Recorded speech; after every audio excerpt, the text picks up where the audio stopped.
kami mengeluarkan edaran Dinas Pendidikan nomor 618 tahun 2022 tertanggal hari ini 13 April 2022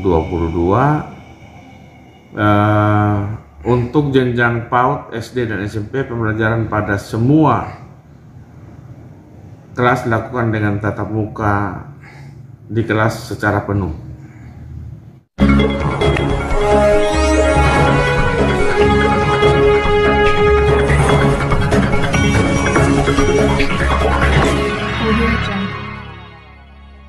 Pemirsa yang budiman di mana saja Anda berada, terima kasih telah mengunjungi channel Suara Fakta Hukum. Jangan lupa like, subscribe, dan komentar.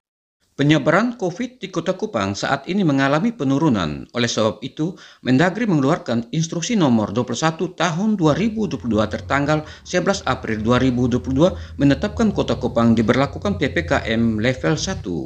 Terkait instruksi tersebut, Dinas Pendidikan Kota Kupang mengeluarkan edaran kepada semua sekolah jenjang PAUD, SD dan SMP agar melaksanakan pembelajaran tatap muka di kelas secara penuh dimulai sejak tanggal 19 April 2022. Mengetahui atau minta penjelasan dari Bapak terkait dengan kegiatan belajar mengajar sekolah yang ada di Kota Kupang saat ini seperti apa? Iya, untuk Kota Kupang sampai dengan saat ini, hari ini masih tetap melaksanakan kegiatan belajar mengajar tatap muka 50%. Nah, ada edaran instruksi Mendagri, ya, instruksi Mendagri nomor 21 tahun 2022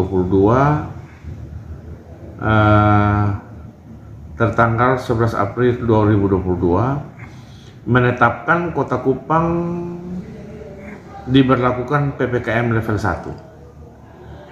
Karena COVID semakin hari semakin menurun, maka untuk NTT itu yang masuk level 1 itu hanya Kota Kupang.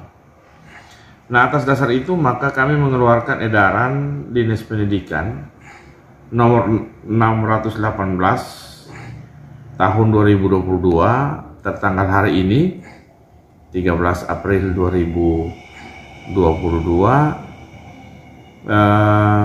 untuk jenjang PAUD, SD dan SMP pembelajaran pada semua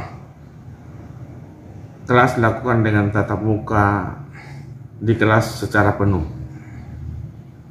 ya, sesuai dengan edaran, sesuai dengan instruksi Mendagri. PAUD itu hanya 2 jam pelajaran, SD kelas 1, 2, 3 itu maksimal 5 jam, maksimal 3 jam per hari, sedangkan kelas 3 dan kelas 5 maksimal 5 jam per hari, SMP kelas 7 sampai dengan 9 maksimal 6 jam per hari. Nah, terkait itu kami mengharapkan untuk Satgas COVID, orang tua itu memberikan perhatian yang cukup kepada anak-anaknya sehingga prokes, masker, cuci tangan, jaga jarak itu tetap dilakukan di sekolah sehingga jangan sampai kita naik lagi, ya. Nah, itu kegiatan belajar mengajar tatap muka di kelas secara penuh 100% itu mulai berlaku terhitung tanggal 19 April 2022 hari Selasa. Begitu.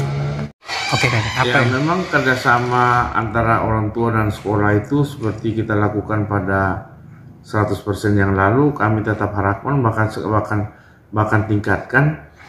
Dan yang kedua, kalau memang anaknya itu hari itu misalnya semacam ada pilek, demam, itu sebaiknya diberikan surat izin kepada orang tua atau bel kepala sekolah, bel wali kelasnya bahwa anaknya sakit. Jangan sampai paksakan anak yang sakit itu ke sekolah.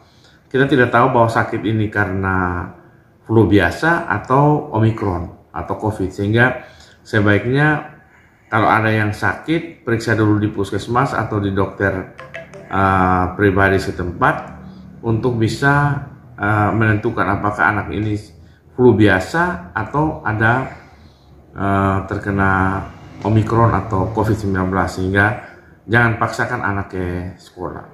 Yang berikut saya juga mohon bantuan orang tua untuk berkenan mengantar anaknya ke sekolah dan pada jam pulang sekolah menjemput anaknya untuk dibawa pulang ke rumah.